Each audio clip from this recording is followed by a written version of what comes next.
often used myself that we needed a new world order. We have just exposed many of the globalist operations, including drug dealing, funding terror, dealing arms, and taking over the United States government by stealth. Whenever these agendas were threatened, those who opposed them ended up dead.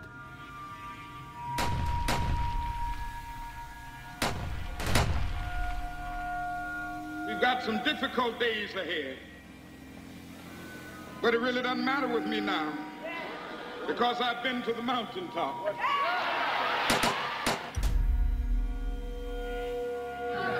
My thanks to all of you, and now it's on to Chicago, and let's win there. Thank you very much. Gave a paper about all three of the big assassinations in the 60s, which was John F. Kennedy, Bobby Kennedy, and Martin Luther King. And there are certain common denominators. I call these events deep events. We've become accustomed to the idea that every now and then something is going to happen, and we just know from the beginning we're not going to get to the bottom of it. And the more they happen, the more reconciled we've become to this state of affairs. In 1978, the House Select Committee on Assassinations could not ignore there was a conspiracy in regards to the assassination of John F. Kennedy and Martin Luther King Jr. Good evening. A congressional committee has concluded that President John Kennedy and civil rights leader Martin Luther King Jr., both of them, were probably killed as the result of conspiracies. The House Assassinations Committee wound up its 2-year study by recommending that the Justice Department look into both cases. In the assassination of Dr. Martin Luther King, the committee concluded the likelihood of conspiracy. The committee's summary of findings says President Kennedy was probably assassinated as a result of a conspiracy, that its evidence establishes a high probability that 2 gunmen fired at the motorcade. The committee concluded that President Kennedy did not receive adequate Secret Service protection in Dallas, that the CIA was deficient in sharing information before and after, that the Justice Department and Warren Commission failed to pursue possible conspiracies and made their conclusions too definite. There seems to be no debate that the CIA and Secret Service were involved in the assassination, as you can clearly see 2 Secret Service agents being taken away from their positions at the back of Kennedy's vehicle just moments before the assassination. And no matter what you believe about Oswald, it has now been declassified that Oswald was trained by the CIA in 1957 under the cover of the Office of Naval Intelligence. These political assassinations continue to this day. The 11-person jury in the inquest must decide if these stills, never before seen of Diana in the Mercedes and then the crash, are the frantic moments after a tragic accident or the aftermath of a calculated murder. Mr. Al-Fayed? Mohammed Al-Fayed, Dodi's father, has long since made up his mind. I believe that my son and Princess Diana have been murdered by the royal family. He claims Diana was pregnant and about to announce her engagement to his son, an embarrassment so great, he says, that Prince Philip commissioned British Secret Service to kill the couple. Assassination is an option when the ruling class can identify an enemy who cannot be compromised. But how do they bend the population's will to do their bidding?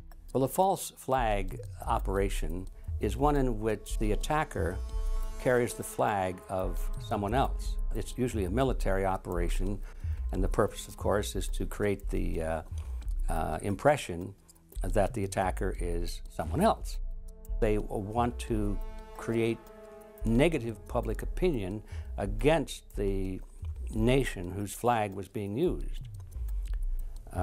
Or they may even not use a flag at all. This sort of thing is done all the time, and it's certainly not unique in history.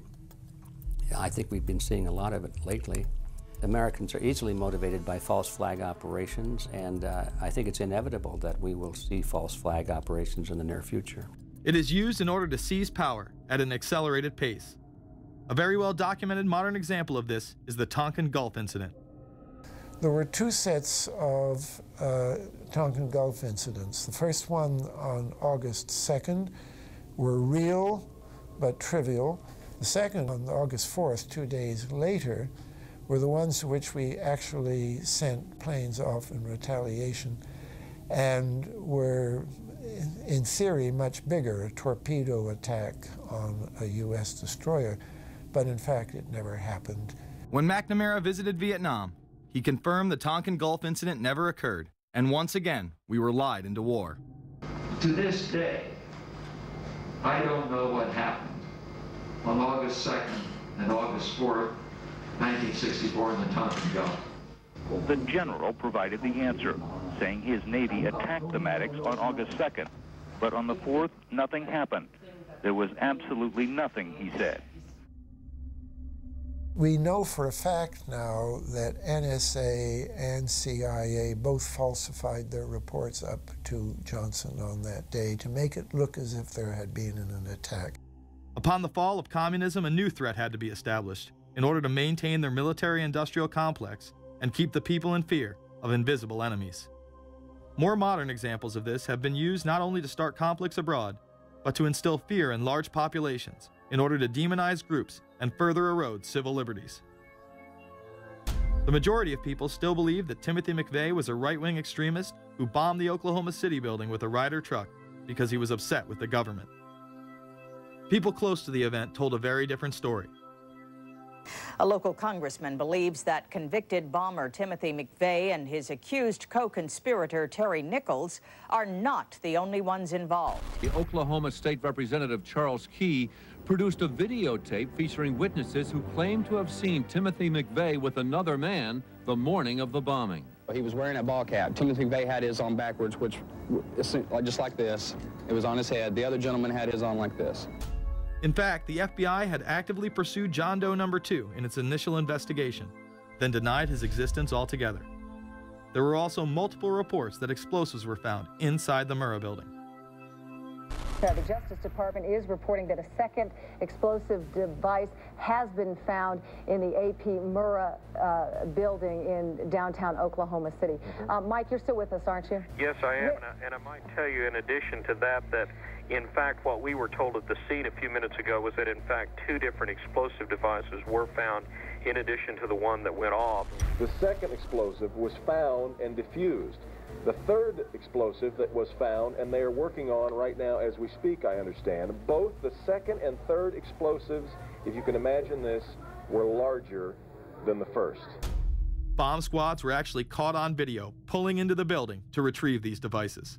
They'll back that trailer down there, and the bomb squad folks will go in, and they will use that trailer. You see the bucket on the back there, sort of, this is how they would transport the explosive device away from this populated area to try to do something with it. I just took a look down the street at the Murrah building again. I see another bomb truck going, so apparently they're going to try to get out that third bomb that's been talked about. This was even confirmed by the governor at the time, Frank Keating. One device was deactivated. Apparently there's another device, and obviously whatever did the damage to the Murrah building was a tremendous, very sophisticated explosive device.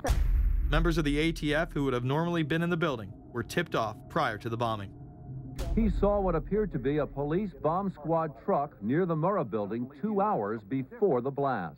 It had a shield on the side of the door, and it said bomb disposal or bomb squad below it, and I really found that interesting. Another witness who spoke to ABC News on the condition of anonymity will tell the grand jury tomorrow he was told by an ATF official agents working in the building had been warned in advance not to come to work.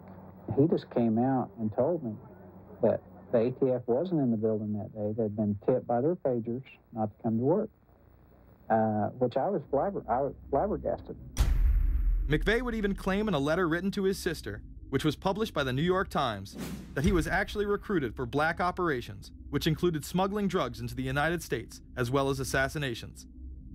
One may brush this off as the ravings of a madman.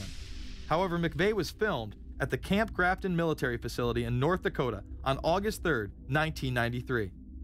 McVeigh's official records state that he was discharged over a year prior from the Army Reserve in May of 1992.